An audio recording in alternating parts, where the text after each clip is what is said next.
Good morning. Welcome to day 7 of the Red Letter Advent.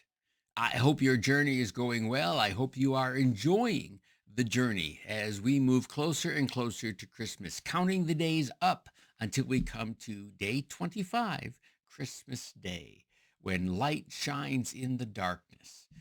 This is the last day that we continue our unpacking, unwrapping, our opening, our celebrating the gift of hope, the first of the gifts of Christmas. And today we talk about, first we put it in our shopping cart and then we checked it out. Then we um, had it delivered to us yesterday. We got the gift after it was shipped out to us. But today we get to focus on something that, might seem a little different. Today we focus on returning the gift. Hope returned. Now, we're not talking about sending it back to where it came from. No, this is kind of a regifting. But unlike other forms of regifting, normally if somebody sends you something and you get it as a gift, you regift it to someone else, you no longer have it. That's the beauty of this gift. You can regift it as often as you want. It doesn't diminish the hope that you have. In fact, they can then regift the gift that they got, and it doesn't diminish the hope that they got. It's the gift that keeps on giving. Yes, that's the gift of Jesus, the gift of Advent hope. How many of you still send Christmas cards?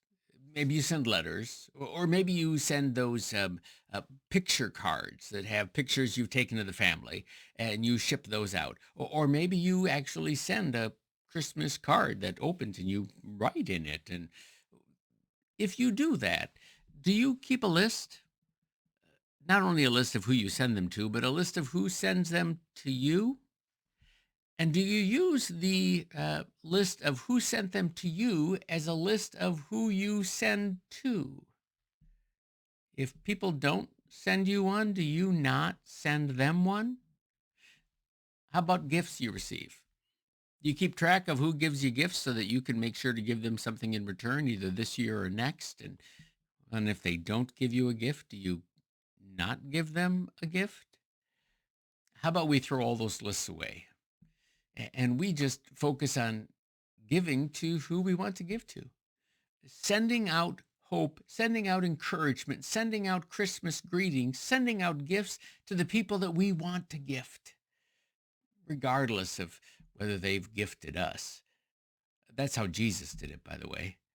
He doesn't give the gift of hope to those who were expectant or lived in anticipation. No, he gives the gift of hope to any who need it. He gives the gift of hope to those who have no merit or worthiness in themselves, like me and you. That's the gift of hope that he gives to us. And now we can take that gift of hope and we can pass it on. Jesus said, instead, love your enemies, do good and lending, expecting nothing in return. Let's throw away the checklists and just return hope. Return hope to all the people in our world, that they too might then regift that same gift. You know, the Christmas story becomes so familiar to us that sometimes we miss it. If you watched Zach's video this week, you saw that. You heard that message. Don't miss it in the midst of the celebration. But sometimes we miss telling people about Jesus and about Christmas because we assume they know the story too, and it's old news to them. Let's not assume that. Let's assume that the people we meet, the people we interact with, have never heard the story of Christmas. Let's share it with all the newfound joy and excitement that comes in its first telling. Let's return hope to those who need it. Well, that's it for today, for our 7th day of Advent. We'll be back tomorrow. Guess what? It will be, I know, you're ahead of me. It'll be the 8th day of Advent. But I look forward to seeing you, although I can't actually see you. You can see me, But yeah, it doesn't really work that way. Well, have a good day, anyways.